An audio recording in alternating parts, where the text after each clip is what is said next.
The security office was dark except for the bluish glow of the monitor. Graham Whitmore leaned back in the chair, his pressed shirt still perfectly crisp, even at 11:47 p.m. He hadn't planned to be there.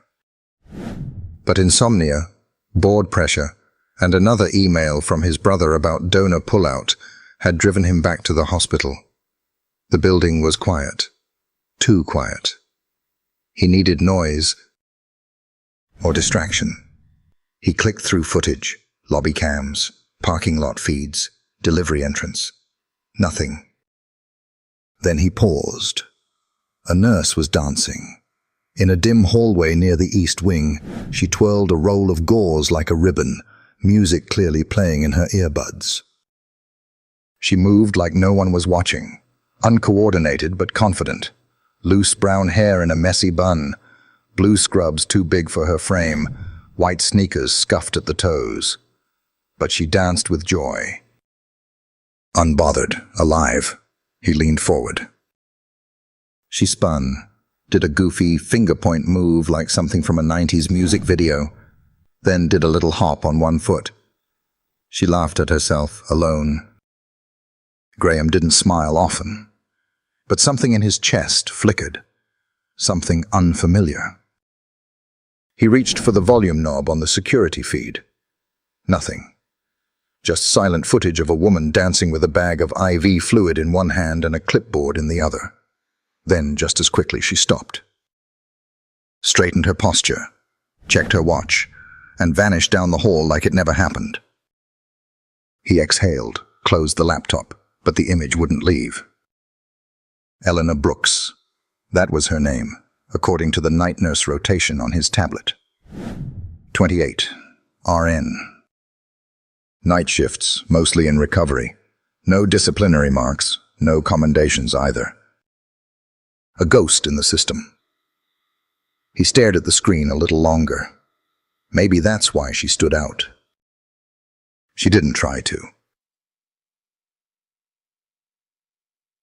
On the third floor, Eleanor was wiping down a tray table when Tammy, her favorite no-nonsense head nurse, peeked into the room. "Girl, you out here twirling like nobody's business," she whispered, eyebrows raised. Elena blinked. "Wait, what?" Tammy smirked. "The night camera's got rhythm now." "You practicing for TikTok or therapy?" Elena's face flushed red. "Please tell me you didn't see that." "Didn't have to. Security just called to ask what soundtrack they should add," she deadpanned. "I told them earth, wind, fire." Elena buried her face in her hands. "I swear, if anyone else saw that, I'm going to fake my death and move to Oregon." Tammy leaned against the doorframe. "Relax. We've all danced with a supply cart. The question is, why now?" Eleanor shrugged, still flushed. "I was just in the zone." Needed to breathe. You ever feel like you're disappearing? Like you clock in, give everything, and still float right through people? Tammy's eyes softened. "Every damn day, sugar. That's why I sing to the bedpans when no one's looking." That earned a smile. "You're good at this, Elena." "You care. They don't put that on the clipboard, but we see it." Eleanor nodded, gripping the edge of the tray. "It just feels like nothing changes." Patients in, patients out. Management emails us about parking validation like that's going to fix morale. Tammy looked around, lowered her voice. "I heard something tonight." "What?" "The board's getting edgy. CEO's been watching the building more closely. Walked in here at 10 like he owned the air. Rumor is he's planning cuts." Eleanor sighed. "Let me guess. Cut supplies, not speeches." "Exactly." They stood in silence for a moment. Somewhere down the hall, a machine beeped. A baby cried faintly from pediatrics. Then Tammy said, almost offhand, "You got more power than you think. People watch those who don't try to be seen." Eleanor raised an eyebrow. "That's poetic. You saving that for your memoir?" Tammy grinned. "Already titled it, How to Survive Healthcare Without Killing Nobody." Eleanor laughed for real this time. But it faded quickly. She didn't feel powerful. She felt like a placeholder. a cog in a system that noticed her only when she messed up or filled someone else's shift. Her dance had been a rebellion, a private protest with rhythm and no agenda. Until someone had watched. Graham sat at the head of the long glass table, untouched black coffee in front of him. Morning sunlight spilled into the boardroom. Eleanor Marsh, board chairwoman, clicked her pen in irritation. "I'm telling you, Graham, we need a tighter image. Donors want clean stories." Legacy, not chaos. Graham kept his face neutral. "You mean silence?" "I mean dignity." He looked out the window toward the east wing. "I watched a nurse dance last night," he said softly. Eleanor blinked. "Excuse me?" She was alone. No audience, just dancing. Is this a metaphor, or are we wasting time? It reminded me what we've forgotten. People... Not just numbers. Eleanor pursed her lips. "We fund this hospital. You manage it?" "Stick to the roles." Graham's jaw tightened. "Sometimes you need to listen to the hallway, not just the top floor." Eleanor stood. "Then maybe you should take a walk down there more often." She left. The door closed with a barely audible click. He stayed seated. The image of Elena, headphones in, eyes closed, dancing like the floor was hers, looped in his mind. Unapologetic, free. What did it cost to feel that for 1 minute? Shantabang. At the nurse station, Eleanor checked her schedule. 3 doubles in a row. Back-to-back recovery shifts. No time for dance breaks. No time to breathe. Kayla, the younger nurse who idolized her, peeked over her shoulder. "Hey, did you hear?" she whispered. "Please don't say what I think you're going to say." Someone on TikTok said the CEO is stalking night shift footage, like actually watching. Eleanor's heart stopped. Kayla continued, "They think he's looking for security problems, but I bet he's just bored and nosy." "Or looking for people to fire," Eleanor muttered. Kayla giggled. "Well, if he saw your dance, maybe he'll promote you to morale coordinator." Elena didn't laugh. Instead, she walked into the supply closet, shut the door, and leaned against the shelves of gloves and gauze. What if he had seen? What if the most powerful man in the building now knew her not as a nurse, but as a woman who danced to keep from breaking? Her hands trembled slightly as she pressed them to her face. Then she whispered, "Please, let this all blow over." But outside, the story was just beginning. If you enjoyed this video, comment 1 to let me know. If not, comment 2. Your thought mattered to me either way. Elena held the coffee tray with both hands, arms tense, palms already sweating from the steam. 4 cups, 1 sugar-free, 1 black, 2 with almond milk, a small dish of lemon cookies on the side. She'd triple-checked the order. "Just drop it off and get out," she muttered under her breath as the elevator climbed toward the executive wing. "Don't speak. Don't trip. Don't breathe weird." She caught her reflection in the elevator's mirrored panel. Hair hastily tied back, shadows under her eyes, blue scrubs slightly wrinkled at the waist. Nothing about her said, "I belong here." Still, there she was, riding to the top floor where everything smelled like money and decisions. Ding! The doors opened with that delicate chime that made her stomach twist. The air was different up here, cooler somehow, scented with eucalyptus and something floral she couldn't name. The carpet muffled her steps, but her heartbeat felt loud enough to echo. At the end of the hallway, the conference room door stood ajar. She could hear clipped voices, measured, controlled. Not like the nurses' lounge, where laughter and exhaustion lived in equal measure. She stepped forward, took a careful breath, and nudged the door open with her foot. Delivery for the $10,000 shirt club, she meant to joke in her head. But as she entered, her toe caught the edge of the rug. Time slowed. She tried to recover. Her knee buckled. The tray tipped. 4 cups flew. One by one, they exploded onto the conference table like a choreographed disaster. Coffee splashed across documents, ran down the sleek glass surface.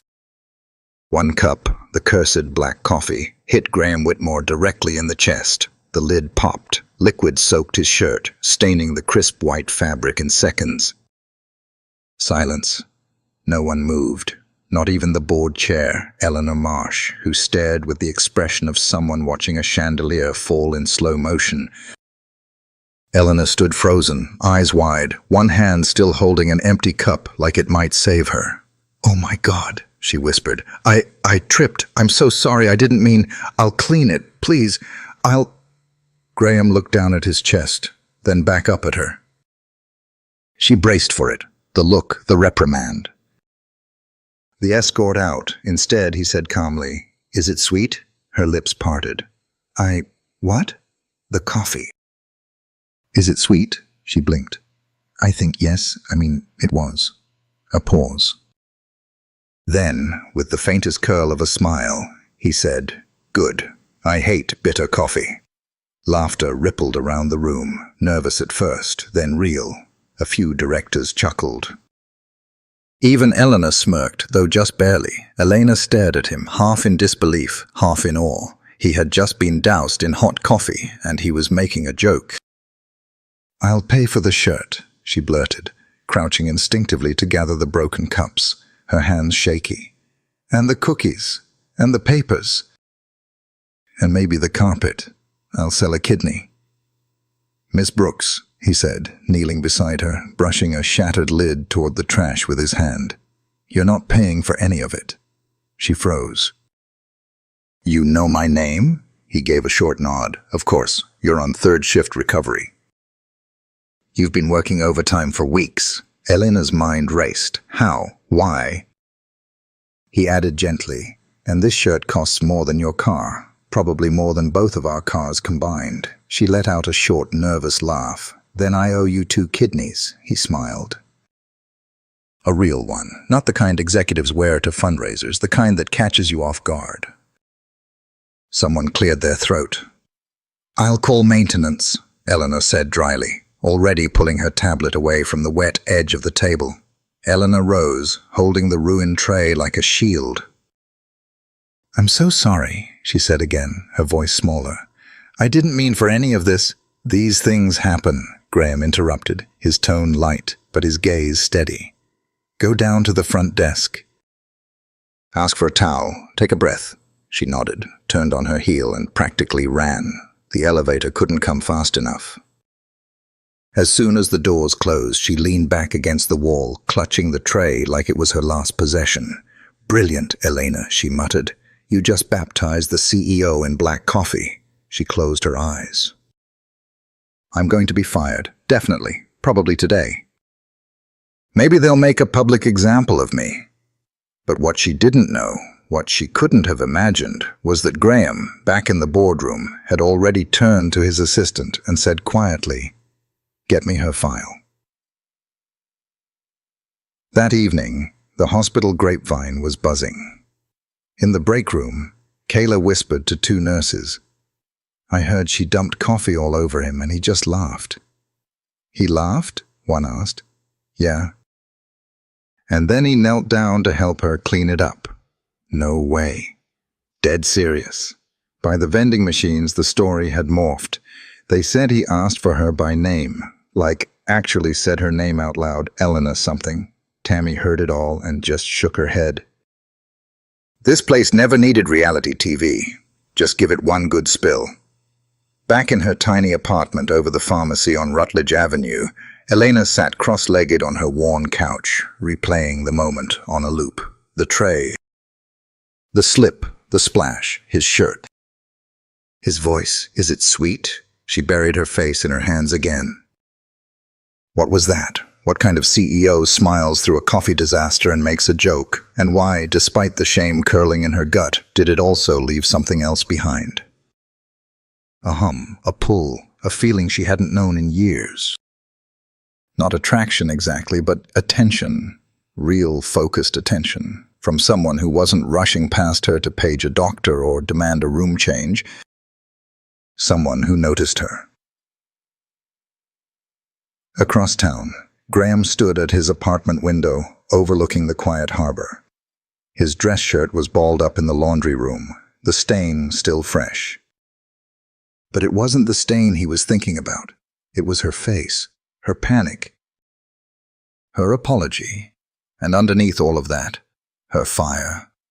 He had watched her dance, then stumble, then face a room full of power with nothing but truth in her voice. Most people shrank in this building. She had stumbled into it and somehow stood taller. By the time Elena clocked in the next night, the story had evolved into legend. People didn't whisper in front of her, but the glances were louder than words. The receptionist paused longer than usual when handing her the patient reports. Dr. Willard from radiology gave her an awkward thumbs up in the hallway. Even Benny, the janitor who rarely said more than 3 words, gave her a half smile as he passed by. She knew what they were all thinking. That's her, the nurse who spilled coffee on the CEO and lived to tell the tale. Tammy found her leaning over a supply cart, looking like she wanted to melt into the floor. "You okay, sugar?" Elena straightened. "Fine. Just deciding whether I should keep my head down for the next 10 years or go full witness protection," Tammy snorted. "I've been here 22 years. I've seen people fall asleep on patients, plug in the wrong IV bag, even call a patient's husband their dad by mistake. But no one, and I mean no one, ever made the CEO laugh." Elena blinked. "You think he laughed?" "Honey, I heard it from 2 different floors. Man chuckled like someone told him his stocks went up and his ex got a parking ticket." Elena let out a breath, but it wasn't relief. It was confusion. All day she'd been trying to convince herself the moment had passed, that it meant nothing, but it was everywhere. Everywhere, including her inbox. At the end of her shift, as she finally sat to chart vitals, her hospital email pinged from Graham Whitmore. Subject, quick follow-up. Body, Elena. Thanks for handling yesterday's unexpected moment with grace. I'd like to speak with you when you're available. Just a short conversation. GW. She read it twice, then 3 more times. Tammy walked by, caught the look on her face, and leaned in. "Uh-oh. What's that expression?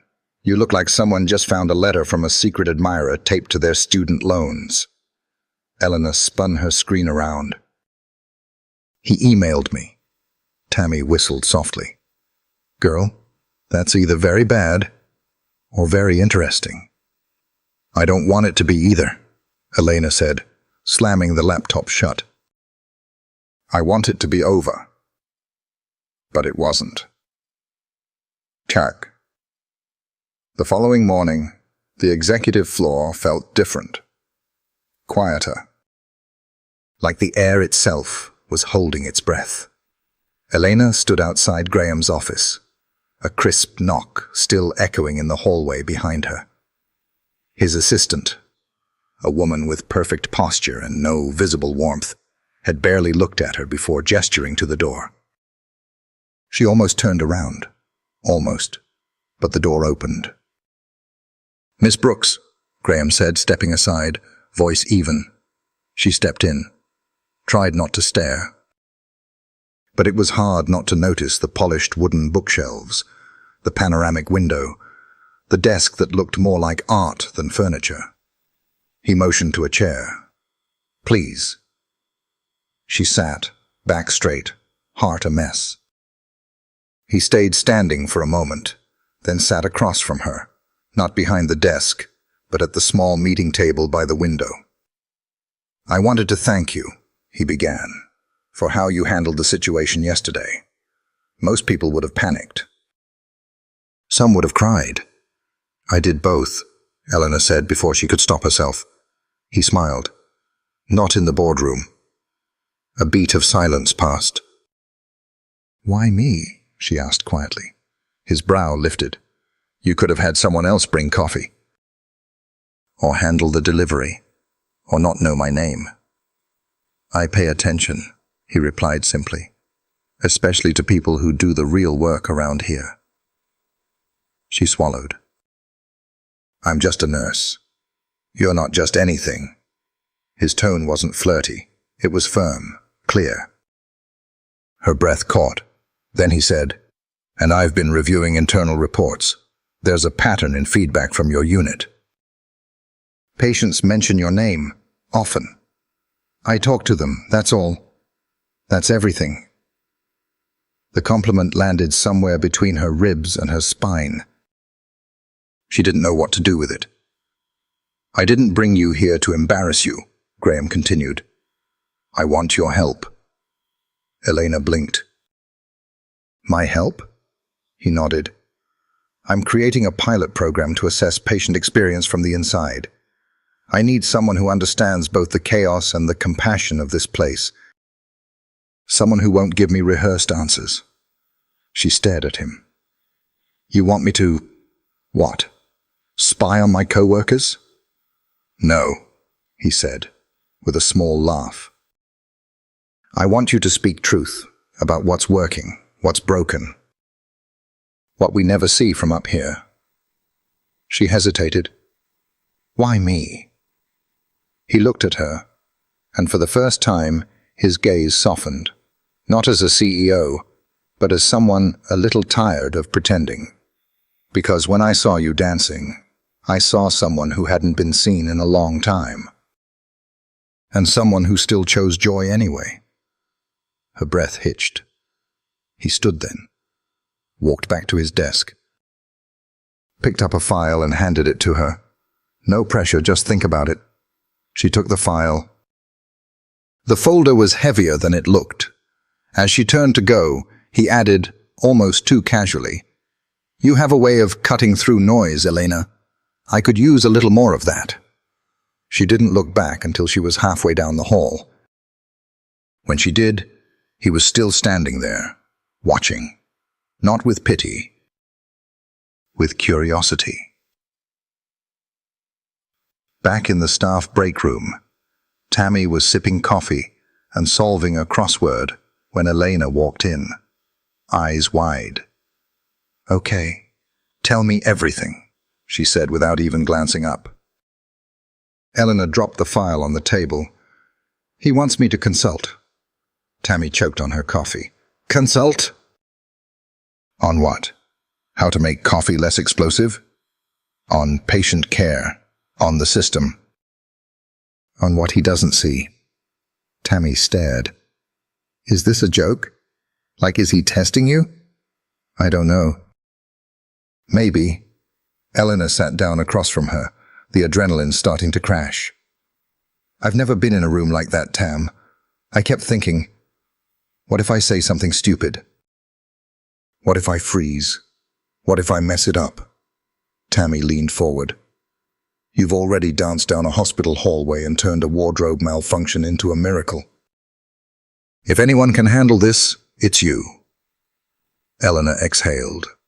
Outside the window, the morning light hit the garden courtyard just right, making the benches glow, the flowers look softer, the world slower. She opened the file. Inside were maps of patient flow, anonymous feedback from families, charts. Some made sense, some looked like ancient scripts, but there, in bold print on the first page, were 6 words handwritten in pen. Honesty over polish. "Tell me everything." She stared at the words, and for the first time in weeks, she smiled. Not out of nerves, not out of fear, but because she realized something strange was happening. Someone had finally asked her to speak, and this time, she might actually be heard. If you enjoyed this video, comment 1 to let me know. If not, comment 2. Your thought mattered to me either way. Elena hadn't stopped thinking about the folder. It followed her. Into the break room, into recovery rooms, even into the corner booth at Myrtle's Cafe, where she sat with her untouched sweet tea and too much spiraling thought. Tammy slid into the seat across from her, holding a plastic cup of peach cobbler like it was a trophy. "You look like you've seen a ghost," Tammy said, peeling off the lid. "Or worse." A grant proposal. Elena gave a weak smile and tapped the manila folder sitting between them. Worse. A job offer I don't know how to do. Tammy dipped her spoon and pointed it like a wand. You've been doing that job for years, just without the paycheck or the title. It's not the same. This is higher up. People in suits. People who say things like scalable improvement models and multi-phase outcomes, while I'm over here trying to get IV pumps to stop beeping at 3 a.m. Tammy took a bite and let the silence stretch. Then she said, "You ever think maybe they need someone who doesn't speak spreadsheet?" Eleanor looked down at her hands. "I don't want to mess it up." "You won't. But what if—" "Elena," Tammy's voice cut through, gentle but solid. "What's really got you scared? The job? Or him?" Eleanor blinked. "What?" Tammy raised an eyebrow. "The CEO. Mr. Tall, pressed, and mysterious." Eleanor opened her mouth to protest, but nothing came out. She glanced away, cheeks warming. Tammy smiled to herself. "You can't lie to me. I've been watching you spin since the coffee incident. I don't get him," Eleanor said finally. "He's this polished, perfect executive who reads patient files like novels and talks about honesty, like it's a strategy. And somehow he knows my name. He saw me dance alone in a hallway and, instead of making fun of me, he gave me a folder and asked for the truth." Tammy stirred her cobbler. "Maybe he's just smart enough to know where the truth lives." Elena looked out the window, where Spanish moss hung like lace from the trees. A breeze swayed through the branches. It felt like the world was shifting, just a little, and she wasn't sure she was ready. Chapter 2. The next day, she stood outside Graham's office again, folder in hand. Her sneakers squeaked faintly against the marble floor. She knocked once. The door opened almost instantly. "Elena," he said, stepping back. She noticed it again. He always made space for her. Physically, conversationally, it disarmed her more than charm ever could. "I read it," she said, holding up the folder. "Twice." He waited. "And I think I can help, but I need to do it my way." He nodded. "That's the only reason I asked." She exhaled. "Okay then." He smiled. "There's a staff meeting on Friday. Internal department leads, no press, no board. Would you be willing to share a 10-minute perspective from the floor?" Eleanor blinked. "You want me to speak in a room full of people who've actually taken business classes?" Graham walked to his desk and picked up a small notebook. "I've heard doctors talk about revenue metrics and floor expansion plans. But not once, has someone mentioned the nurse who sat with the woman crying over her mother's stroke, or the tech who stayed late because a kid was afraid of sleeping alone in the pediatric unit. That's the story we're missing." Elena stared at him, uncertain whether to be flattered or afraid. "What if I freeze?" she asked, almost whispering. "Then you'll breathe, and I'll be right there." Something about the way he said it made the room feel smaller, softer. She looked away quickly. "I'll think about it." He nodded. "That's fair." And just when she reached the door, his voice stopped her. "Elena?" She turned. "Why were you dancing that night?" Her mouth parted slightly. She hadn't expected him to ask. She hesitated. "Because I needed to remember I was still here, still me. Some nights, it's the only way I feel real." He didn't smile. He didn't make a joke. He just nodded like he understood. And in that moment, she believed he did. Later that night, Elena sat on the edge of Walter Jameson's hospital bed, adjusting the pillow behind his back. The jazz musician had been in and out of recovery for weeks, and they'd developed a routine. "You look like you're holding a secret," Walter said. his voice scratchy but warm. I might be. You gonna tell me or make me guess? She sighed. They asked me to speak at a meeting. Management stuff. Walter raised an eyebrow. And you said yes? I said I'd think about it. You afraid? A little. Maybe a lot. Walter chuckled. You know what the first rule of jazz is? Eleanor smiled faintly. Let me guess. Don't spill coffee on the conductor? He laughed, then winced, hand to his side. Close, he said. Rule number 1 is, don't wait for perfect notes. Just start playing. She looked at him, letting that sink in. You think I can do this? She asked. He looked at her like she'd just asked whether birds can fly. Girl, you already are. Friday came too fast. The conference room was packed. Department heads, coordinators. A few residents pretending to understand the spreadsheets in front of them. Elena stood near the back, folder clutched to her chest. Her heart was thudding so hard it echoed in her ears. Graham spotted her from across the room, gave her a nod. Just that. But it anchored her. They called her name. She walked to the front. Her sneakers squeaked again. Someone shifted in their chair. Someone else cleared their throat. Elena stood behind the podium and looked at the room, looked at the suits, the pens, the perfectly organized documents. Then she set the folder down, took a breath. I'm not here to talk about numbers, she said. I'm here to talk about noise, the kind you don't hear from up here. Like the sound a kid makes when their IV beeps and no one comes for 10 minutes. Or the sigh of a nurse skipping lunch to cover a shift.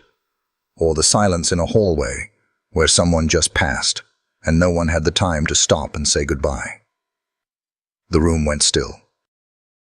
I've mopped blood off floor tiles. I've held hands in the middle of the night because families couldn't get there in time. I've danced, alone, in an empty hallway because it was the only thing keeping me from falling apart. She glanced up. Saw Graham watching her, not with surprise, with respect. I don't have solutions. I don't have degrees in leadership or finance, but I do have ears.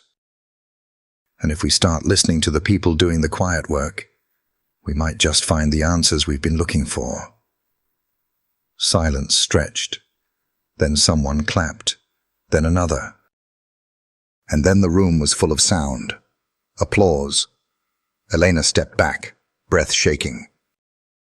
And through it all, one pair of eyes never left her, Graham's. And this time, she didn't look away. The applause still rang in Elena's ears, long after the meeting ended. She sat on a bench in the hospital garden courtyard, her back to the roses, folder in her lap, hands still trembling. It had taken everything in her to get through that speech. Every nerve, every breath, every ounce of vulnerability she hadn't meant to spill into that room. But she'd done it. Now the adrenaline had vanished, and what was left was something quieter, heavier. Eleanor. She turned. Graham stood just outside the garden's wrought-iron gate, his jacket draped casually over one arm, sleeves rolled up, a glint of something unreadable in his eyes. Do you mind if I join you? She motioned to the open spot beside her without a word. He sat, leaving just enough space to be polite, but not distant. You were remarkable, he said. She shook her head, eyes fixed on the brick path. I was terrified. You didn't show it. Oh, I did. My hands were shaking so bad I nearly dropped the folder. Again. He laughed softly. Still. You said things no one in that room had the courage to say. She didn't respond. Not immediately. The breeze moved gently through the courtyard, stirring the soft pink petals at her back. I wasn't trying to be brave, she said finally. I just couldn't lie. Not after everything I've seen here. Graham studied her for a moment, the way someone might study a photograph they've looked at 100 times, but only just started to understand. "Elena, may I ask you something?" She nodded.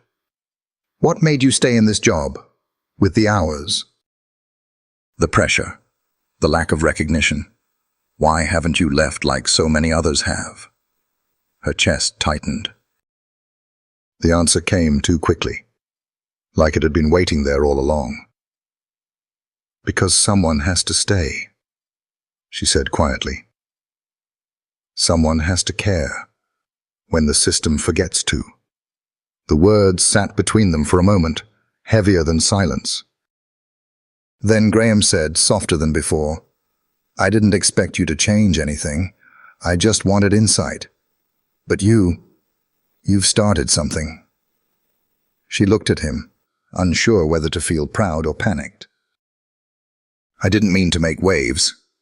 The people who make the biggest waves," he said, "are the ones who never plan to." A pause.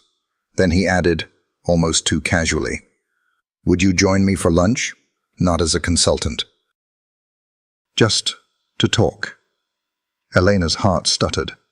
She looked at him fully now, his tie loosened, his eyes calm but searching. There was nothing formal in his posture, nothing executive in his tone. It wasn't a meeting. It was an invitation. "I don't usually eat during the day shift," she said, trying to sound light. "I'm learning that about nurses. But I could make an exception." He smiled. "I'll take that as a yes." The cafeteria was quieter than usual, mid-afternoon lull. Most people were back in meetings or on rounds. Graham stood in line with her, tray in hand.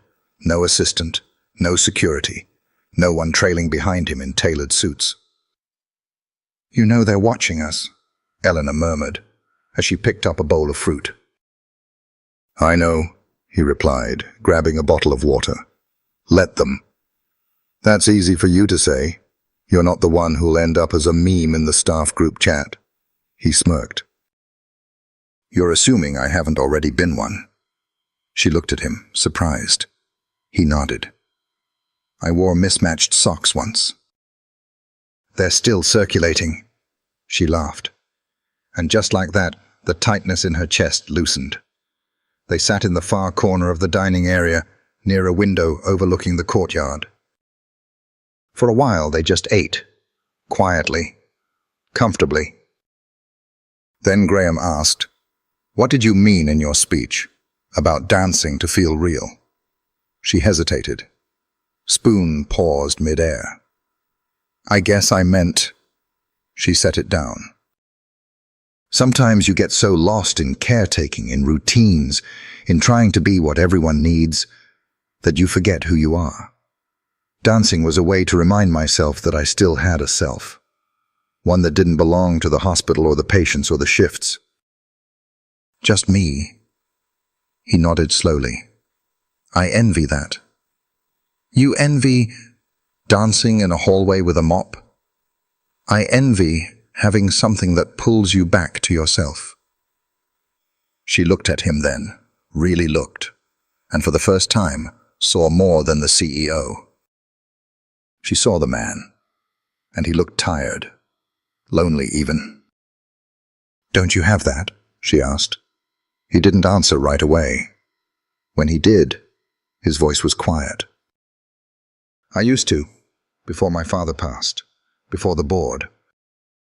Before every decision felt like a battle." There was a silence between them. Not awkward, but honest. Then she said gently, "Maybe you need to find a new way to dance." He smiled at that. "Maybe I do." Back in the recovery ward, the gossip engine was running hot. Kayla leaned over to Tammy at the nurse's station. "Okay, is it true? Did she go to lunch with him?"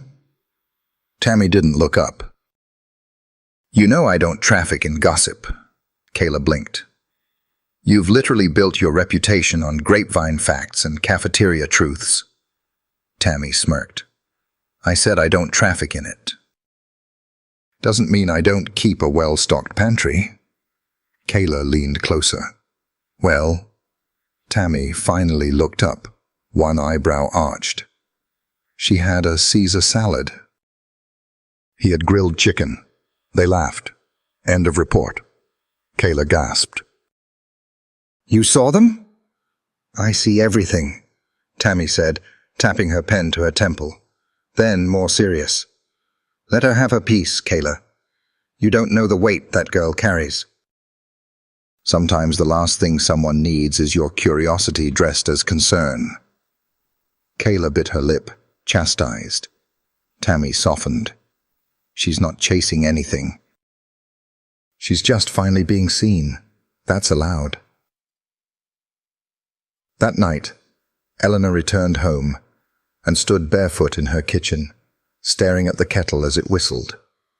Her phone buzzed on the counter. New email. GW. Thank you. For lunch. For honesty. For reminding me what matters. Graham. She read it 3 times.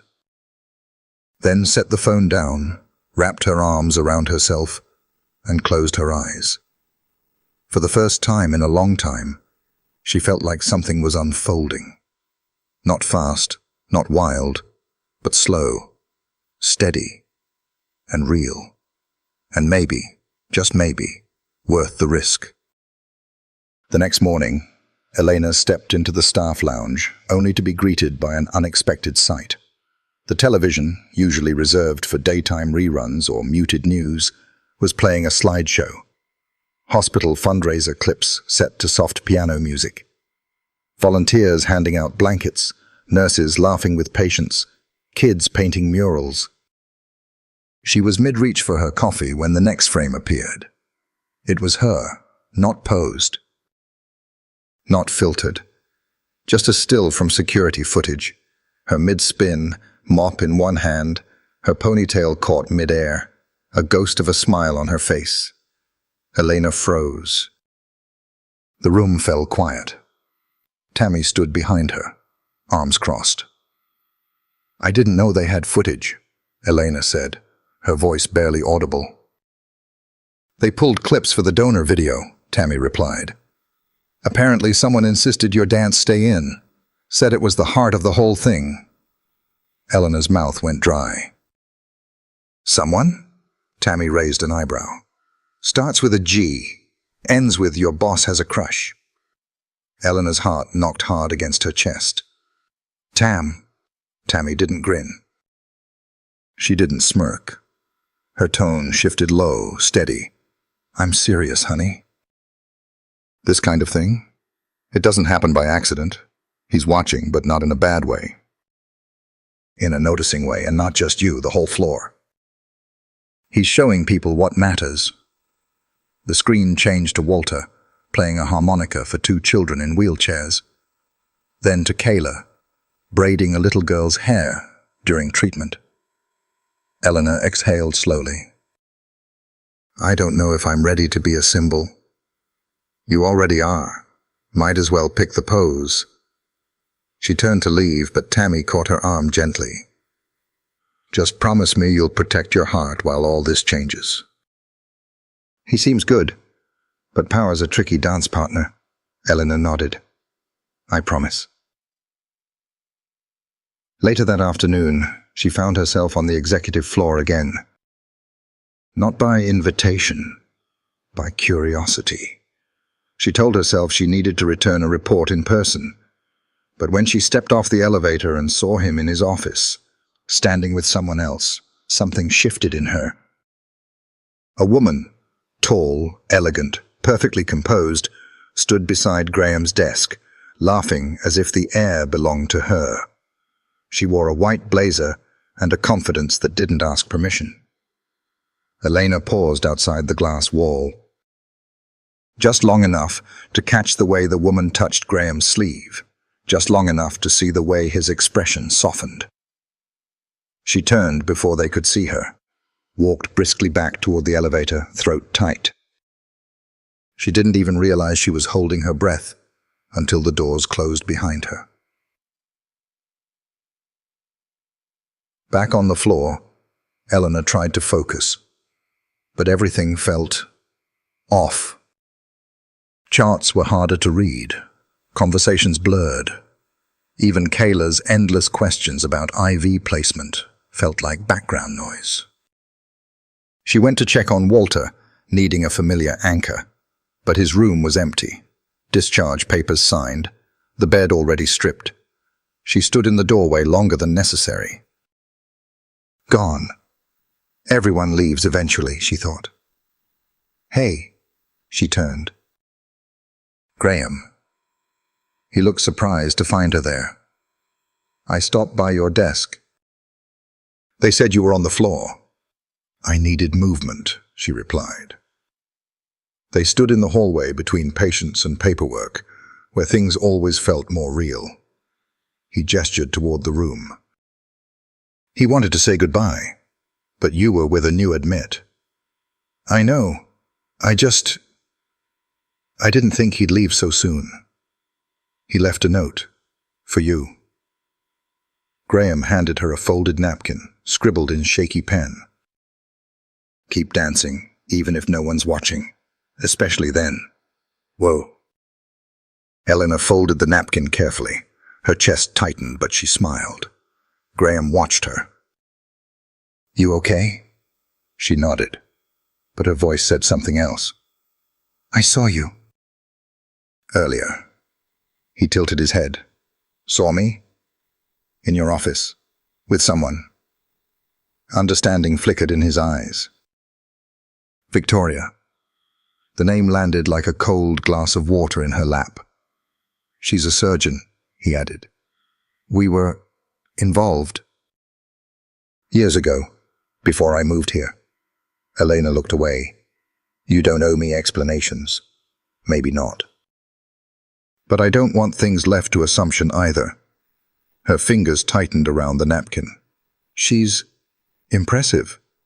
She's complicated, he said simply. And she's here to pitch a new partnership for surgical outreach. That's all. Elena nodded, pretending that settled things. But something lingered in her tone. Whatever this is between us, it's complicated too. Graham stepped closer, voice low. I'm not asking for anything you're not ready to give. Her eyes flicked to his. And if I never am? I'll still listen when you speak. I'll still back your work. And I'll still be grateful you spilled coffee on me. She exhaled a laugh, a real one, but it trembled on the edges. I don't want to be part of some office legend, she said. I want to be useful. You are, he said, in ways you don't even see yet. A nurse rushed by with a rolling vitals cart. The moment broke, but not completely. Graham touched her elbow, brief, respectful. Take your time. I'm not going anywhere. And then he walked away, leaving her standing in the middle of everything, still holding a napkin and a heart full of questions. That night, Eleanor sat in her kitchen, lights low, slippers on, and tea cooling beside her. She stared at the hospital video on her phone. Her dance played in silence.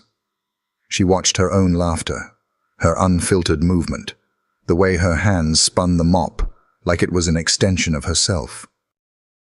She watched as if it was someone else. And maybe it was. A version of herself that hadn't yet been seen. Or chosen. She hit pause. The screen froze, mid-laugh, mid-spin, mid-everything. Then she whispered to no one, "What if I'm not ready?" And deeper still, "What if I never will be?" It had been 3 days since Elena saw Graham in the hallway, and nearly 3 days since she'd heard his voice. Not that she was counting.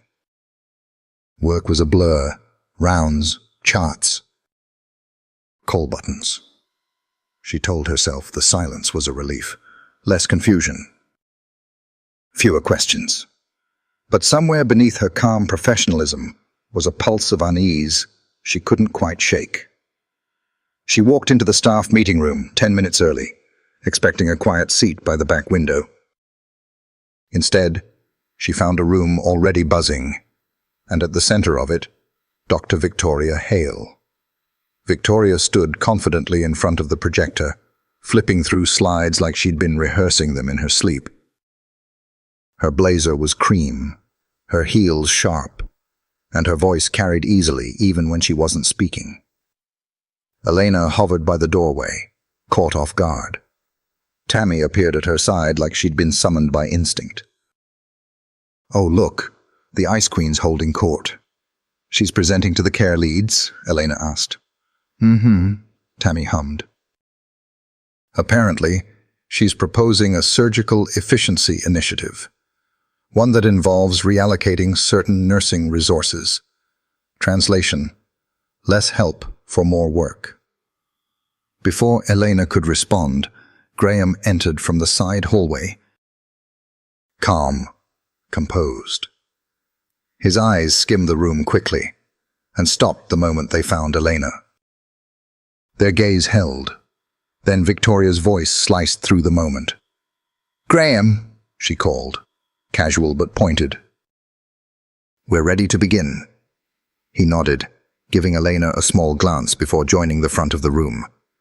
Whatever passed between them was brief. Careful. Elena took a seat 2 rows from the back. She didn't know what she expected, but she hadn't expected to feel so removed. Chapter 2.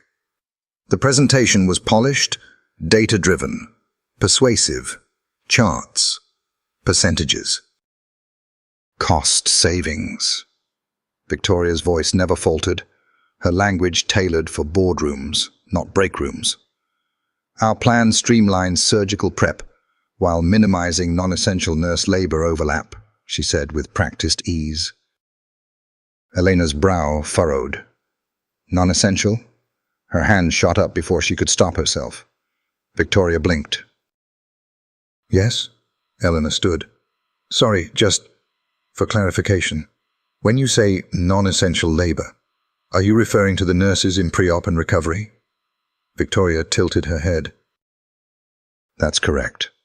The goal is to minimize redundancy." Elena folded her arms. "You mean the nurses who manage terrified patients, confused families, medication checks, and last-minute complications before you even walk into the OR?" A soft murmur swept the room. Victoria's smile thinned.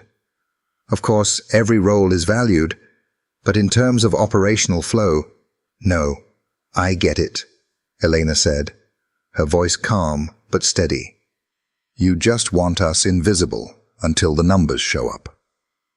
Victoria's gaze cooled. "Elena, I appreciate your passion, but this isn't personal." Elena stepped forward, heart pounding. "Everything about patient care is personal. That's what keeps people alive between your incisions and your closures." Graham stood before it escalated further. "That's enough." Everyone turned. He didn't raise his voice, but his tone didn't leave room for argument.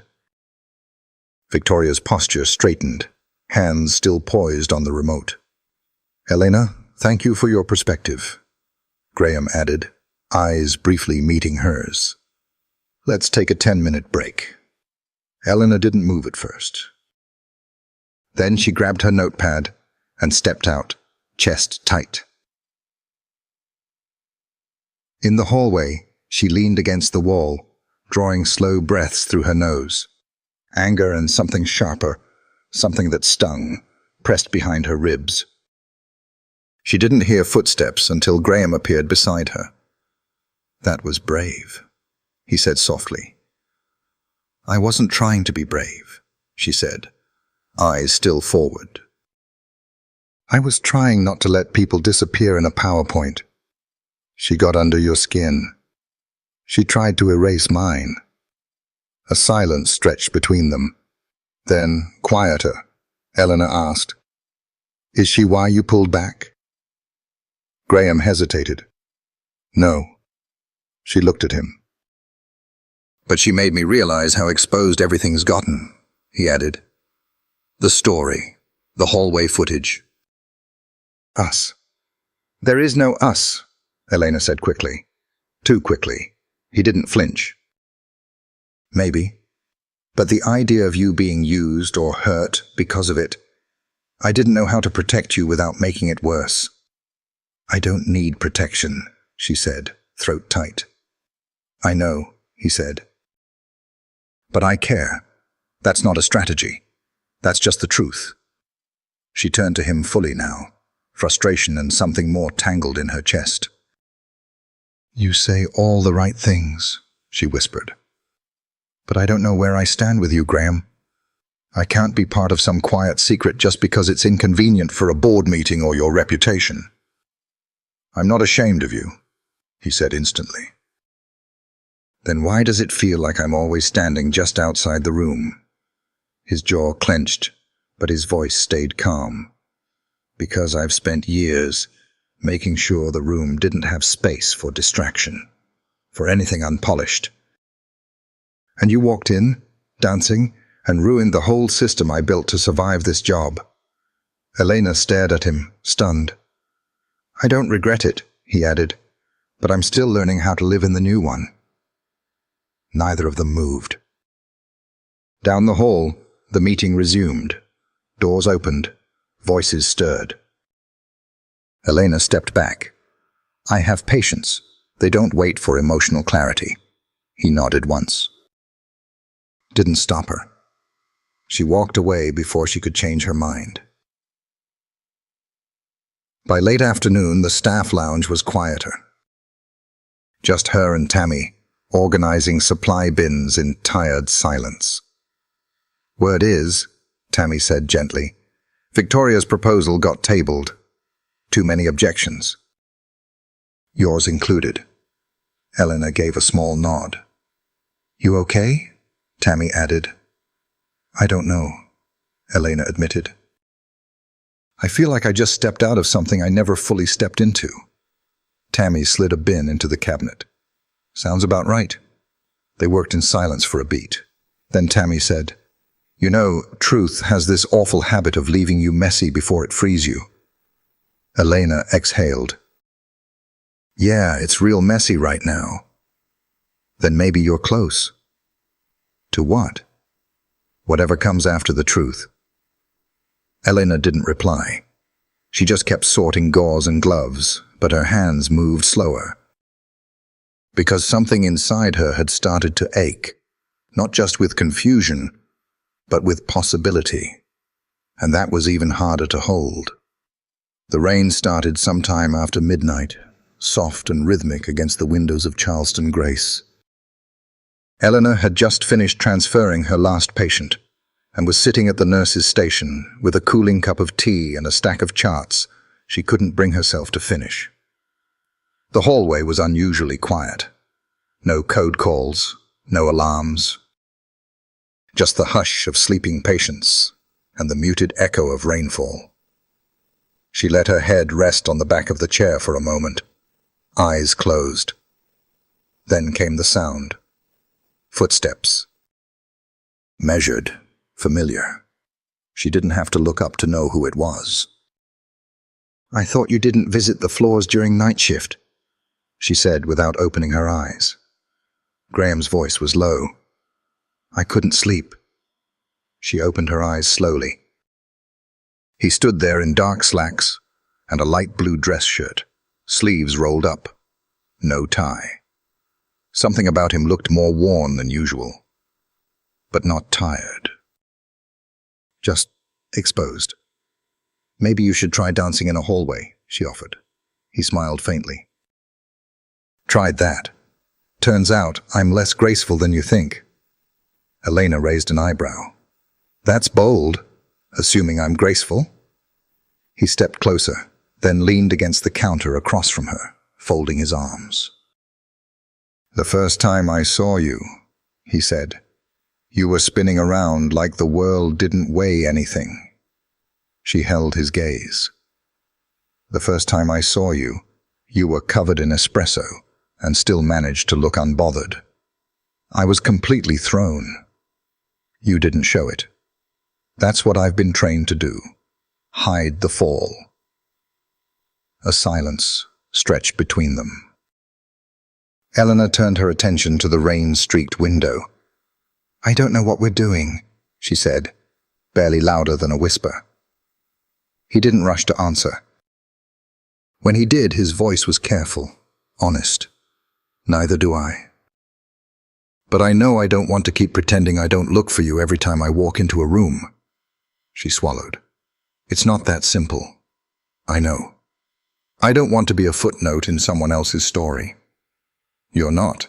If anything, I'm a chapter in yours." That stopped her. She looked at him then, really looked, and she saw the weight in his eyes, the cracks in the perfection, the loneliness he carried with such precision. "I thought you were the kind of man who needed control," she said softly. "I was. And now, I'm trying to learn when to let go." Her breath caught in her throat. He stepped closer, slow and careful, like he was afraid to startle her. "You once said dancing was how you remembered you were still real," he said. "You made me wonder if I've been living on autopilot for too long." She didn't answer. Couldn't. His eyes searched hers. "Would you have dinner with me?" "Just dinner. No speeches, no hidden agendas." Eleanor blinked. "You're serious?" "As serious as I've ever been about anything that wasn't in a boardroom." She leaned back slightly, folding her arms across her chest, not as a barrier, but to steady herself. "What if we're not built for this? Then we find out together." She studied him in silence. "Not tonight," she said finally. His expression didn't falter. "Whenever you're ready." And just like that, he gave her space. He stepped back, offering a small nod before turning toward the elevator. But before he reached it, she called after him. "Graham?" He stopped. "Why now?" she asked. "Because you make it impossible to keep living like nothing matters." Then he was gone. Later that shift, Eleanor sat in the quiet of the recovery ward, lights dimmed, heart still pounding from a conversation that didn't belong to any checklist or shift report. Kayla wandered in with a bag of lemon cookies and a confused expression. "Hey, you good?" Elena looked up, startled. "What? You're staring at a wall like it insulted your grandmother." Elena laughed under her breath. "Just thinking." Kayla sat beside her. "Want me to ask?" "No." "Want me to not ask, but still hang out so you don't spiral into a dramatic mental monologue?" Exactly that. They sat in silence for a while, breaking cookies in half, watching the rain blur the world outside. Then Kayla said, "You know what scares me the most about growing up?" Elena tilted her head. "It's not the bills or the careers or the responsibilities. It's realizing how often love doesn't look the way you thought it would." Elena didn't speak. "Sometimes it shows up in the middle of a shift," Kayla continued. "Wearing a coffee-stained shirt and a head full of rules, and it wrecks you, in the best way." Elena's eyes burned, but she smiled. "You're too young to talk like that," she murmured.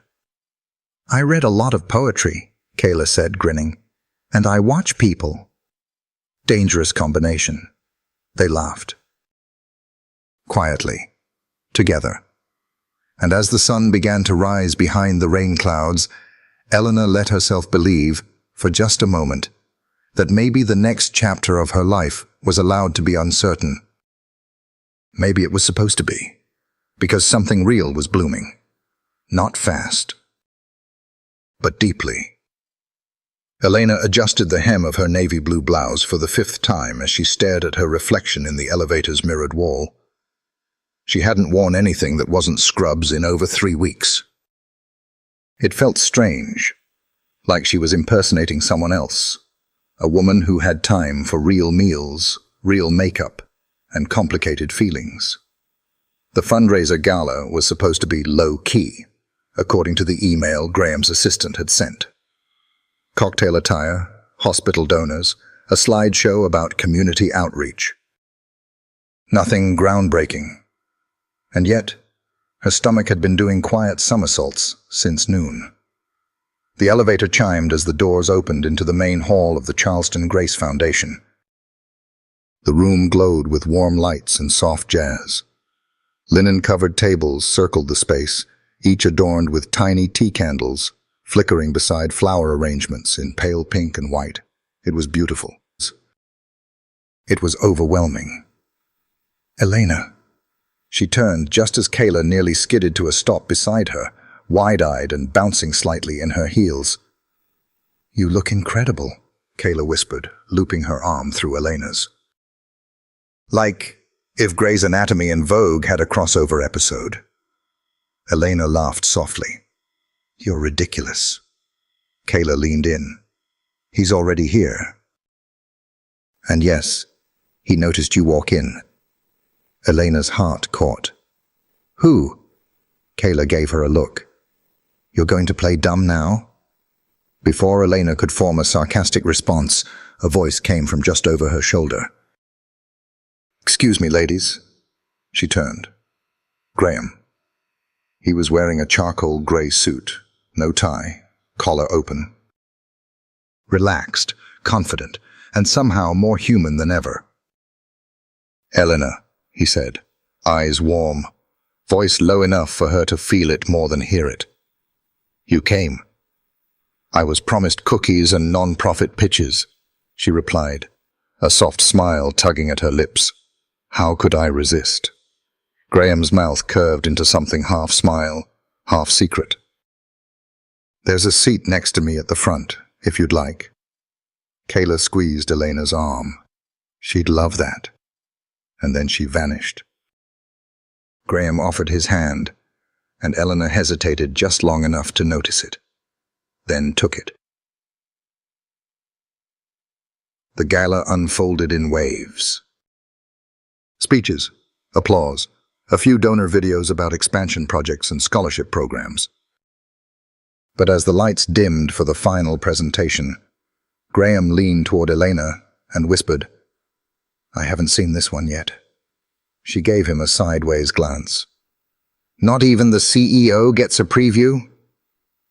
Apparently not. The screen flickered to life. Soft piano music began. Photos of Charleston Grace. Children smiling in pediatric care. Nurses tending to elderly patients. A tech giving high fives to a teen in recovery. And then, her, Eleanor. Dancing. The footage played without warning, her spinning, mop twirling, earbuds in, oblivious to the camera. The room went quiet. Her stomach dropped. Graham leaned in. "I didn't know they kept that clip in." She sat frozen. On screen, her laugh lit up the hallway. Unfiltered. Unbothered. Alive. The music swelled. The slideshow faded into black. Then a quote appeared across the screen in white text. "Sometimes healing starts in the quiet places, when no one's watching. That's where the heart of care lives." E.B. Applause erupted. Elena blinked, stunned. She turned to Graham. "What was that?" "I added your quote," he said. "They must have left the clip." Her voice cracked. "You didn't tell me. I thought you'd say no. You didn't ask. I'm sorry." She stood quickly. "I need a minute." The applause still rang in her ears as she slipped out into the side hall, heart racing. The walls felt too close, her throat too tight. Footsteps followed a moment later. "Elena," she turned sharply. "You don't get to do that." Graham stopped, frowning. "Do what?" "Use me as some symbol without warning me first." "You don't get to put my face on a screen and then act surprised when I react. I didn't do it to exploit you. Then why? He stepped forward, slower now. Because people needed to see what care really looks like, not just charts and policy. But you, I didn't ask to be seen like that. I know, he said softly, but the world needs to. She looked at him, eyes shining but unshed. Do you know what that felt like? Sitting there, surrounded by people I don't know, watching myself dance like a fool, like I don't have anything to lose? You don't look like a fool, he said firmly. You look alive. She shook her head. I looked exposed, and yet no one looked away. That stopped her. The silence between them stretched, long and charged. Then he said, gentler, Elena, you've been hiding in plain sight since the day I met you. I wasn't trying to put you on a pedestal. I was trying to reflect what was already shining. She folded her arms, more to steady herself than to block him. I don't know if I can be part of your world. You already are. What if I fall apart? Then I'll be there when you do. Her voice dropped to a whisper. What if I let you in, and it ruins everything? Graham took a step closer, his tone like a promise wrapped in breath. Then we rebuild it, together. Helena looked up at him, unsure if she was falling or finally landing. She didn't move. But she didn't walk away either. And that, for now, was enough. Monday arrived with the kind of Carolina sun that made the sidewalks shimmer and the air smell like magnolia and coming storms. Helena stood at the corner of the Charleston Grace courtyard, sipping a lukewarm iced coffee she hadn't actually wanted, her mind still wrapped around the gala, like it was a dream that hadn't ended properly. She hadn't seen Graham since. He'd given her space, and she'd taken it, more out of necessity than decision. The image of her dancing, projected on that screen for strangers to applaud, had settled into her chest like a splinter. She understood the gesture. She even believed his intentions were good. But good intentions still left bruises. Elena! She turned to find Kayla bounding up the path, her badge swinging from her neck and hair pulled into a high puff of enthusiasm. Emergency staff meeting. 10 minutes, admin wing, Kayla said between breaths. Do we know what it's about? Kayla shrugged. Tammy said it's something major, and she looked tight. You know that face she makes when she knows something but won't tell you yet? Elena followed her inside, a knot forming in her stomach. Whatever it wasn't routine. By the time they reached the boardroom, it was standing room only. Nurses, techs, even a few department heads, all clustered in tense silence. Tammy caught Elena's eye from across the room, then looked away quickly. Graham entered from a side door, papers in hand, jaw set. Victoria was already seated at the front. Elena's chest tightened. Graham stood behind the podium and began, "Thank you all for coming on short notice. This meeting concerns the upcoming structural changes proposed last quarter. After multiple reviews, legal counsel, and administrative feedback, the board will be voting this Friday on a major shift in how leadership roles, particularly those involving patient care insight, are distributed." He paused, eyes sweeping the room. As part of that shift, a new role will be proposed, a patient care liaison, designed to represent the voices from the floor in every administrative decision. Murmurs filled the room. Graham continued, "This isn't ceremonial. This role would attend board meetings, sit in on hiring decisions, and provide direct recommendations from staff and patient experience." Now the room buzzed. Someone near the back called out, "Who gets the job?" Victoria stood before Graham could respond. "The board has requested a vote," she said smoothly. While administration can recommend, the floor will decide. Nominations close Thursday. Graham's expression gave nothing away. Elena's throat went dry. Tammy stepped forward then, voice calm but resolute. I'd like to nominate Elena Brooks. Every head turned. Elena froze. Kayla's hand shot up. Seconded. Victoria's smile tightened. Noted. Graham met Elena's eyes. But he didn't say her name. And that, somehow, hurt more than she expected. Elena sat in the garden after the meeting, heart racing faster than it had in months. She barely noticed the late spring breeze or the whisper of leaves above her. Just the thrum of too many people expecting something from her that she never asked for. Tammy appeared beside her, silent at first. You all right? Elena stared ahead. I didn't ask for this. You earned it. I didn't want to be nominated. I know. Elena looked at her. Then why? Tammy lowered herself onto the bench with the grace of someone who'd done it 1,000 times under pressure. Because you're already doing the job. All I did was give it a name. Elena rubbed her hands together. What if I mess it up?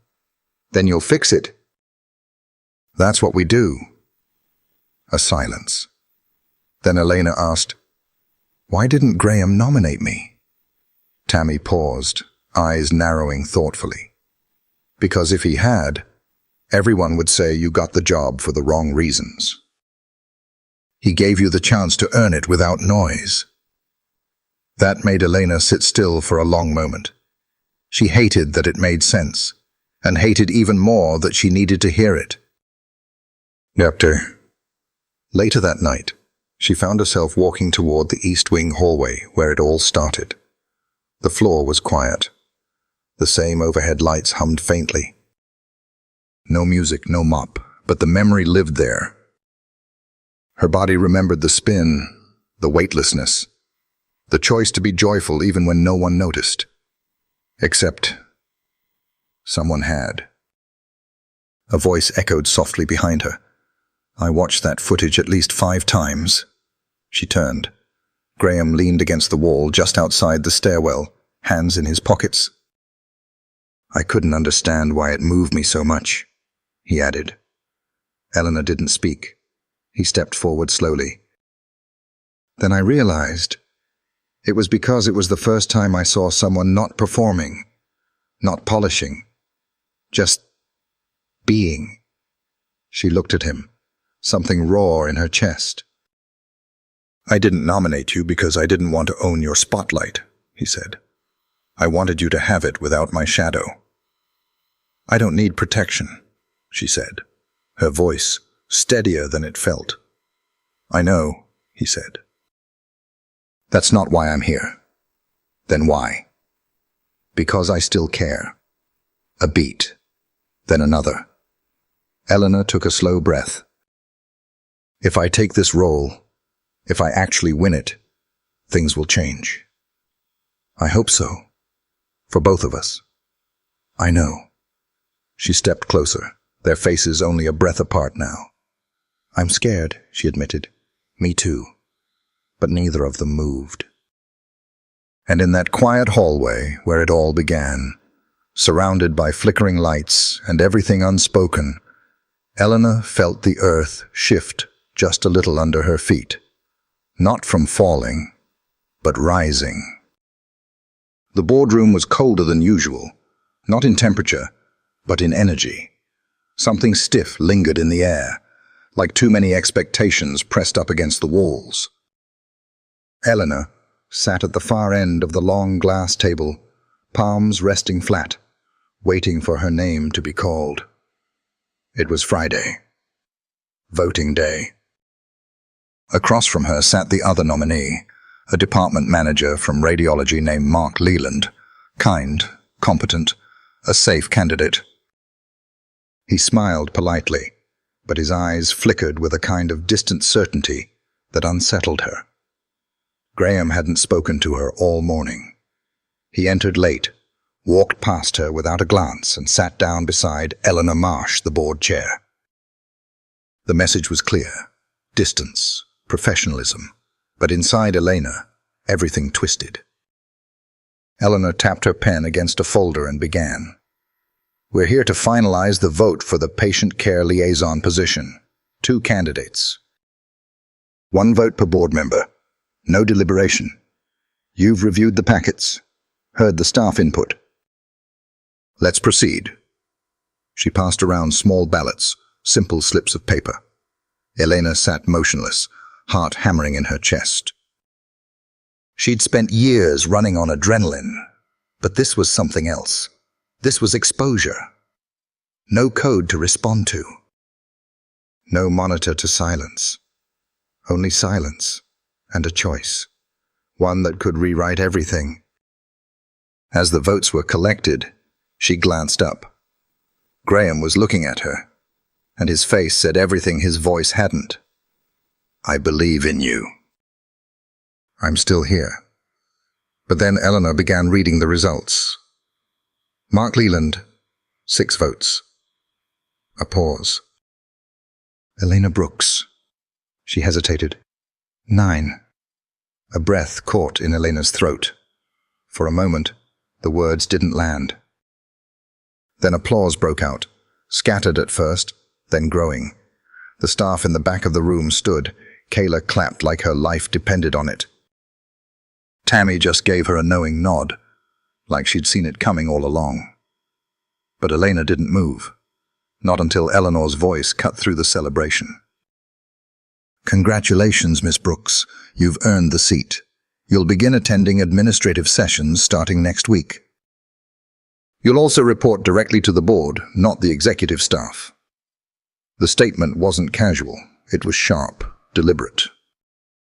Elena looked at Graham. He didn't flinch, but something in his posture shifted. And that's when she realized they were separating her from him. Later that afternoon, Eleanor found herself back in the garden, alone, or so she thought. "You made them listen," came a voice behind her. She turned. Graham stood under the archway, hands in his pockets, rain threatening the edges of the sky above them. "I didn't do it alone," she said. "You carried every piece of it. But now I'm cut off from you, from your team, from everything we started together." He stepped closer, voice lower. "They want to control what you say before you say it. If I stay too close, they'll say I'm influencing you." "You're the one who started this," she said, eyes locked on his. "You gave me the folder, the voice. And I'd do it again," he said. "But now you can't be in the room when I use it." "That's the price," he said quietly. "For now." "For now," she repeated. "I hate that phrase." He looked away, and something in her broke a little. "You told me once that you didn't want to keep living like nothing mattered," she said. "But now, when it does matter, when I matter, you're suddenly silent." His eyes met hers, pain flickering there. "This isn't silence, Elena. This is survival." "And what about me?" she asked, voice cracking. "What do I do now?" "You speak louder." She closed her eyes. The wind stirred the leaves above them. "This feels like a goodbye," she whispered. He shook his head. "It's not. It's a pause. And if the board forces you to choose—" "I already chose," he said. She looked up, startled. "I chose this hospital. I chose change. And if that means stepping back so you can lead, I'll do it, as many times as it takes." Eleanor blinked back, the weight in her eyes.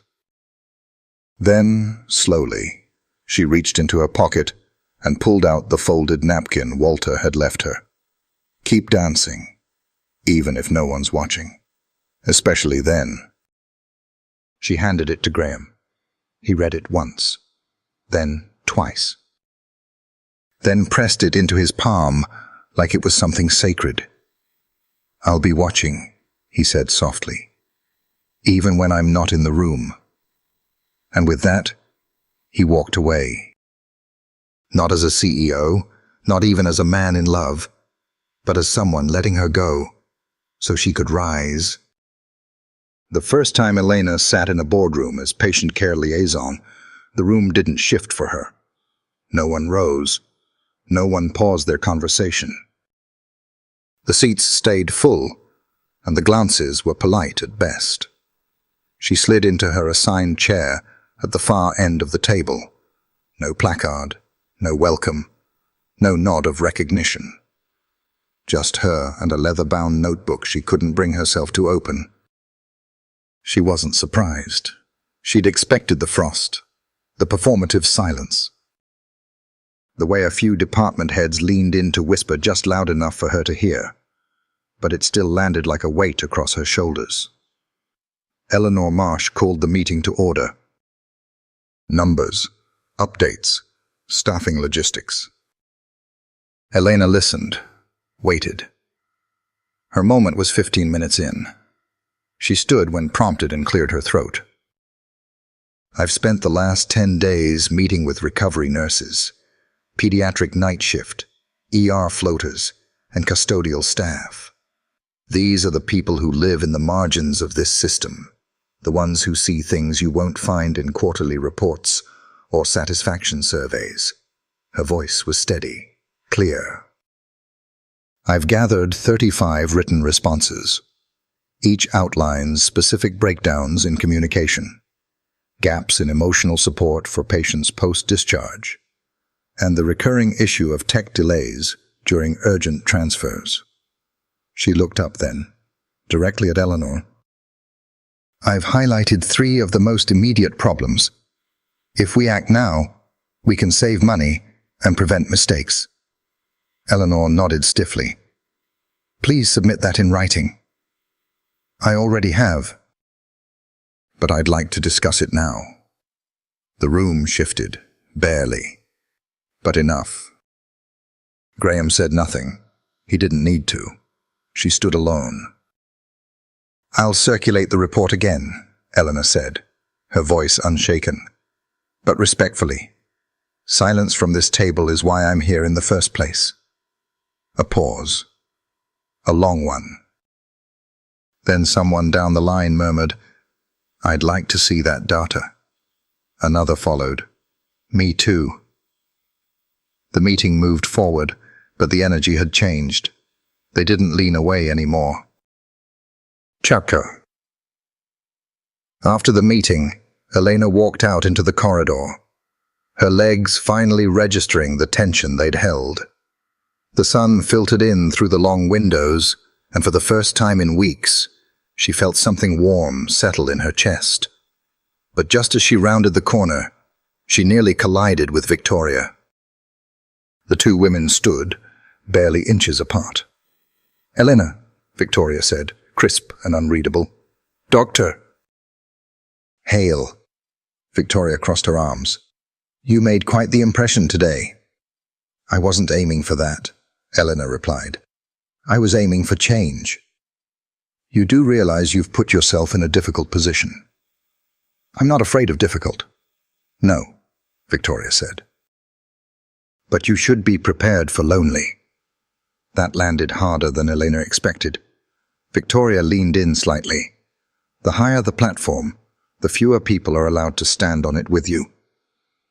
Then she walked away. Elena stood in the hallway a beat longer, her fingers curled around the folder she hadn't realized she was still holding. Lonely, she thought. Not wrong. But not untrue either. That evening, Eleanor returned to the East Wing for the first time in days. The shift nurses greeted her with quiet nods, the kind that meant "We're watching, we're listening, we're not sure what you are now." She pulled Kayla aside near the break room. "Can you help me organize a staff forum? Nothing formal. Just coffee, snacks, a space where people can say what they're too tired or afraid to put in writing." Kayla blinked. You want to hear more complaints? I want to know where the real pressure lives. It doesn't show up in memos. Kayla grinned. You really are trying to fix this place. Eleanor smiled, but it didn't quite reach her eyes. I'm just trying to make sure no one feels invisible. Around 10 that night, after most of the halls had gone quiet, Eleanor found herself walking to the garden again. She didn't expect to see him there. But Graham was sitting on the bench near the fountain. Blazer folded beside him, tie gone, shirt sleeves rolled back. She slowed, stopped. I thought you stopped coming here, she said softly. I didn't want to make things harder for you. They already are. He stood, looked at her, not as a CEO, not as a man carrying 1,000 silent decisions, but just as Graham. I wanted to tell you, the way you held that room today. Don't, she said gently. Don't compliment me from a distance. His mouth opened, then closed again. She stepped closer. You told me this was a pause, but you've been living in it like it's permanent. I didn't know how to be close without making it worse.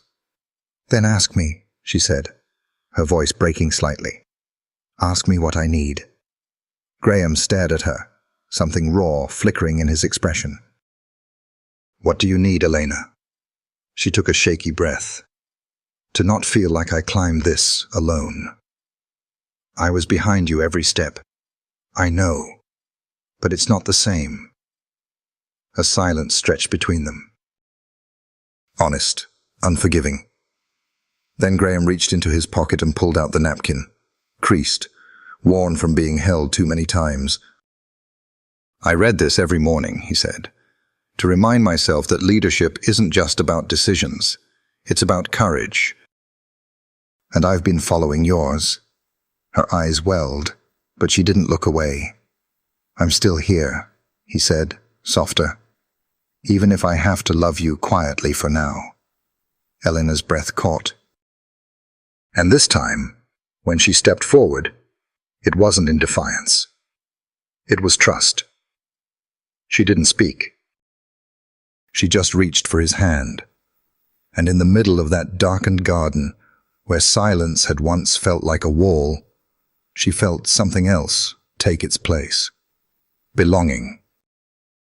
The letter arrived on a Thursday. It was slipped into Eleanor's staff mailbox, tucked between 2 HR memos and a cafeteria menu. No return address, just her name written in neat, slanted handwriting on the front. She almost tossed it aside, but something about the paper, cream-colored, thick, made her pause. She opened it slowly. Eleanor, I don't know if you'll remember me, but you sat with my mother the night she passed. You held her hand when I couldn't make it in time. She always talked about you, the nurse who hummed when she cleaned the room, who brought her extra crackers and didn't treat her like a burden. You gave her dignity in her final hours. You gave me peace. I watched your speech online last week. I saw you on that fundraiser video. It's strange. You were in our lives for such a short time, but somehow you changed the way I think about people who care for others without asking for anything back. Thank you for what you did and for what you keep doing. Andrew R. Jameson, Walter's grandson. Elena's fingers trembled as she folded the letter. She sat down on the bench outside the staff entrance, right beneath the overgrown ivy wall, and let herself cry for the first time in weeks. Not because of pain, but because someone had noticed. Someone remembered. Shapkam. That afternoon, she carried the letter with her into her next floor meeting. Kayla spotted the envelope and raised an eyebrow.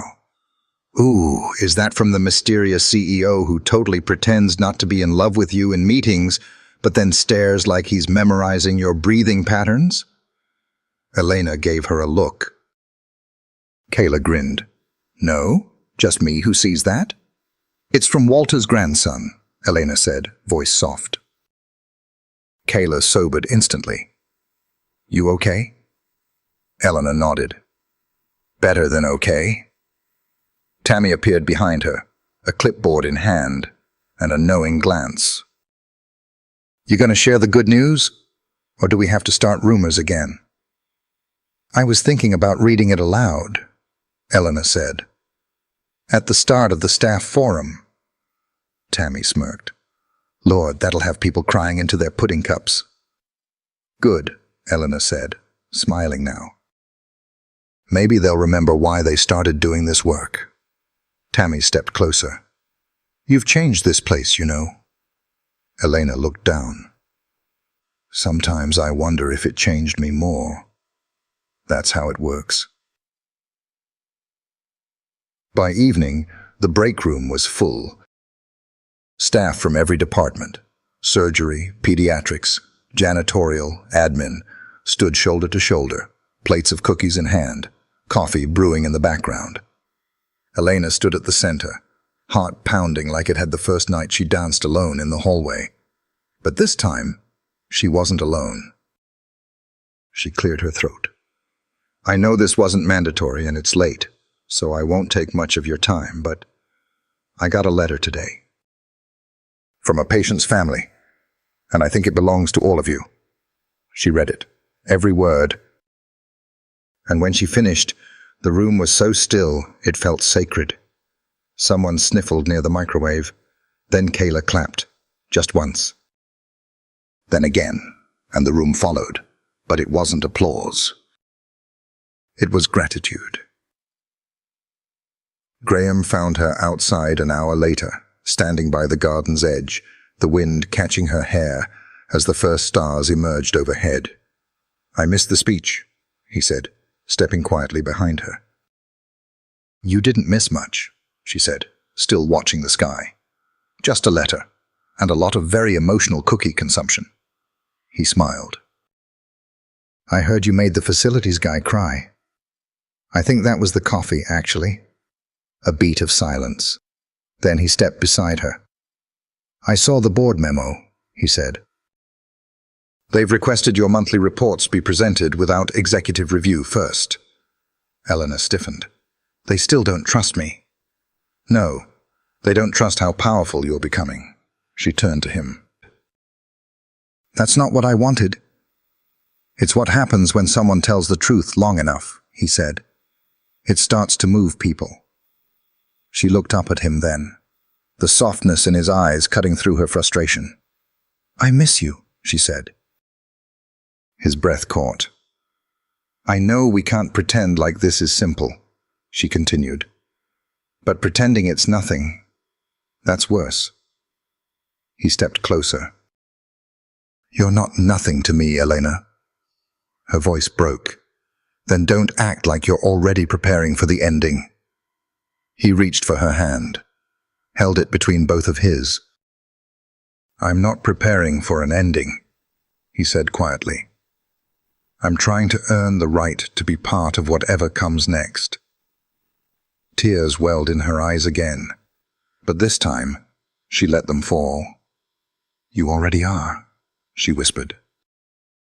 And for the first time since everything began, there was no audience, no pressure, no performance.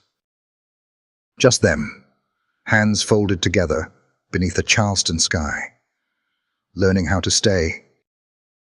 The elevator doors opened to the executive floor with a soft chime, but Elena didn't move. She stood there, folder in hand, staring at the hallway like it was a threshold to another world, a world she now belonged to, but still didn't entirely trust. The weight of the board's most recent decision pulsed in the back of her mind. Her patient reports were now being distributed directly to hospital donors. Her words were shaping policy and politics. The power felt both exhilarating and quietly terrifying. She stepped out, heels tapping against the tile, every echo reminding her how far she'd come from the floor below, from the mop and the earbuds, from the girl who danced when no one was watching. She wasn't dancing now. She reached Graham's office just as his assistant exited. The woman gave her a subtle nod, less formal than before. Inside, Graham was by the window, sleeves rolled, shirt slightly wrinkled, tie loose on the chair. He looked tired, but not defeated. He turned when she entered. "You got the update," he said. She nodded. "Straight to the donors." "No filters." He gave a slow, dry smile. "It's what you asked for." "It's what I fought for," she corrected, setting the folder on his desk. "But I didn't realize how fast it would come." "They're listening now, Elena." "Because they know your voice brings the truth, they don't want to dig for themselves." She leaned against the desk's edge. "And what happens when they only want the parts that fit their narrative?" Graham moved closer. "Then you give them the whole story anyway." She met his gaze. "You still backing me?" "Always." A quiet beat passed, the kind of silence that meant something had shifted, but hadn't landed yet. "I got a letter today," Graham added, reaching for a folded sheet of paper. "From Eleanor." Elena's brows lifted. "She's stepping down from the board." "What?" She cited conflicting visions for institutional evolution, which, in Eleanor speak, means she's tired of losing to people like us. Eleanor blinked. "That's huge." He nodded. "And her seat's being filled by a community advocate, a former patient." She covered her mouth with one hand, stunned. "You started that ripple," he said. "You." Before she could reply, a knock interrupted them. Benny stepped in, slow as ever, cap in hand, mop trailing behind. "Sorry," he muttered. "Didn't mean to interrupt. Just here to check the floor vents." Eleanor smiled. "You're always right on time." Benny's eyes twinkled. "I heard you gave a speech that made 3 directors cry." "That's a rumor."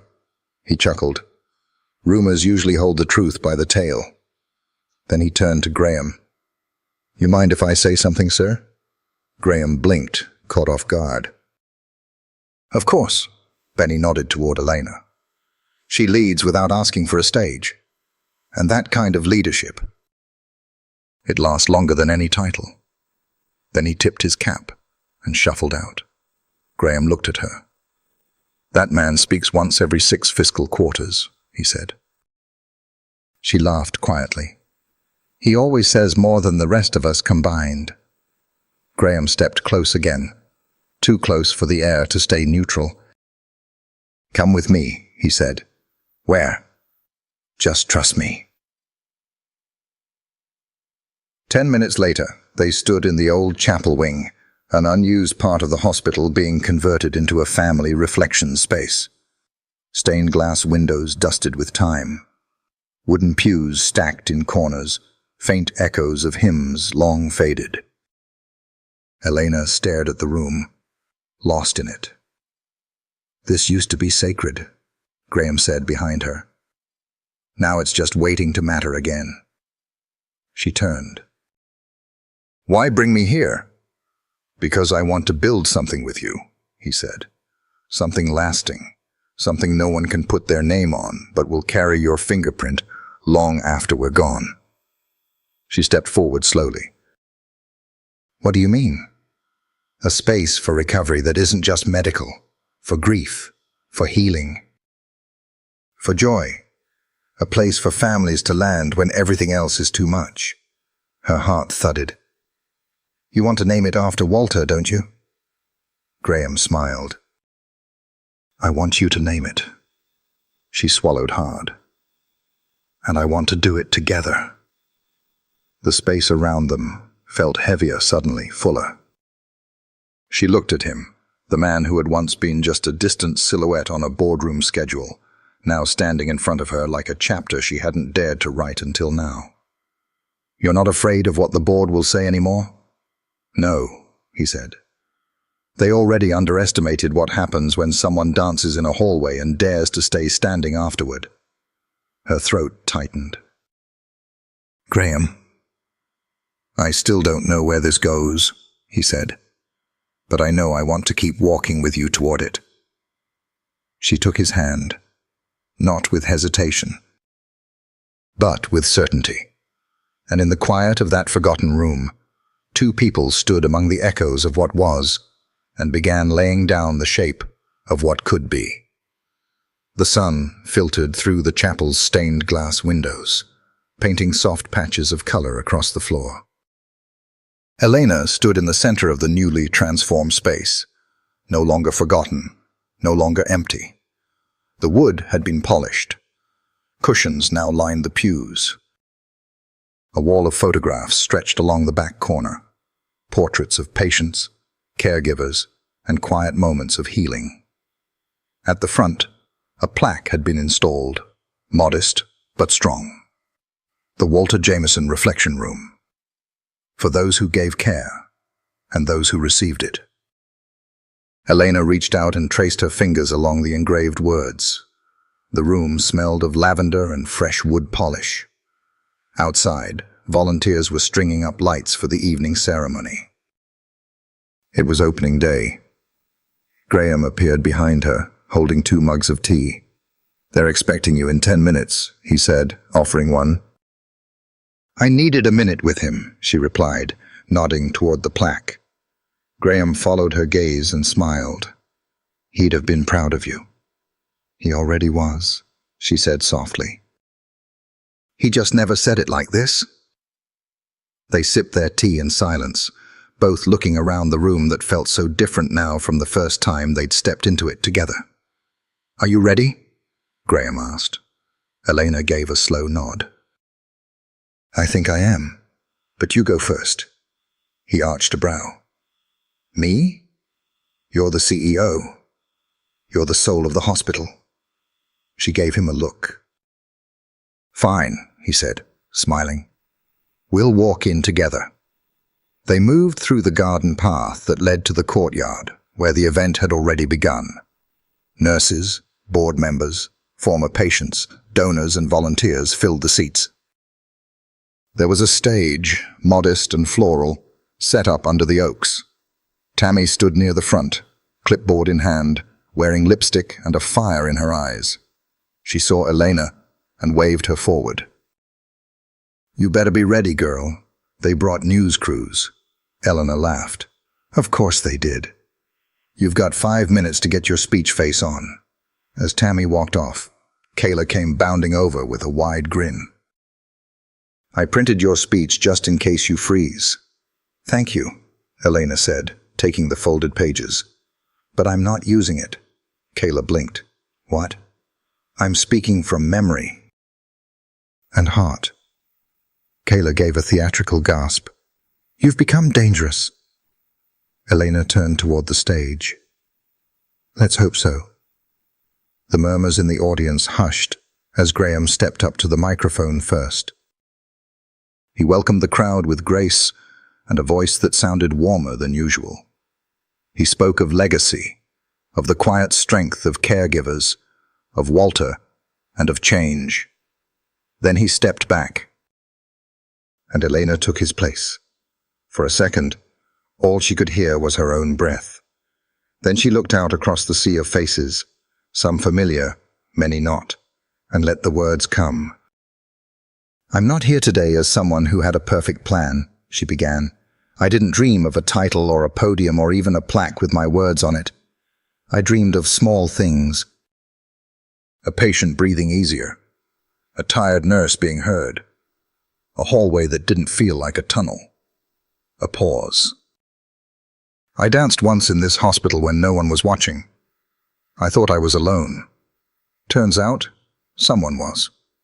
Laughter rippled gently through the crowd. That moment changed everything, not because of the attention it brought, but because of what it reminded me, that sometimes the quietest acts hold the most meaning, that care is often invisible, that leadership doesn't always look like command. Sometimes it looks like presence. She looked down briefly, then back up, voice steadier now. "This room we're opening today isn't just for memory, it's for reset. for breathing, for being human inside a place that often demands we forget how. She closed her hands around the mic. We've built something that outlives a shift or a season.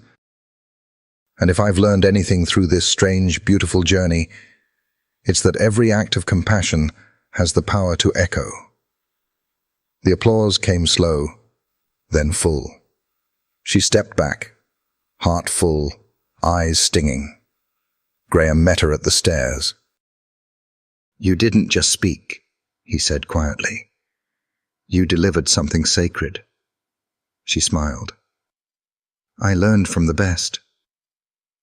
Tammy came over next, holding tissues and pretending not to need one herself. "You made me cry in front of donors," she muttered. "Do you know how long it took me to wear mascara again?" Eleanor laughed and hugged her. And in the middle of the applause, the candles being lit, and the slow settling of something finished and whole, Benny approached. He handed her a tiny envelope. No words, just a nod. She opened it as he walked away. Inside was a slip of paper, in his clean, careful print. "You turned a hallway into a home." Her throat tightened again. Hours later, when the event had faded and the guests began to leave, Graham found her in the courtyard. The sky had gone lavender, the last sliver of sun tucked behind the chapel roof. "Come with me," he said, extending a hand. She took it. They walked back into the hallway where it had all started, the east wing. The floors were newly waxed. The light overhead flickered once, gently, and then he pulled out his phone. He tapped a button. The hallway filled with music, an old jazz instrumental, the kind Walter would have played. Elena froze. "You remembered the song," she whispered. He nodded. "I promised myself, if this moment ever came, we'd do it right." He held out his hand again. She didn't hesitate. They danced, slow, a little off rhythm, just like the first time. But this time, they weren't alone. A few staff clapped from the break room door. Someone snapped a photo. Kayla's voice whispered behind them, "Full circle." And Elena smiled through it all. Because she hadn't just been seen, she had stayed. And in doing so, she changed everything. If you enjoyed this video, comment 1 to let me know. If not, comment 2. Your thought mattered to me either way.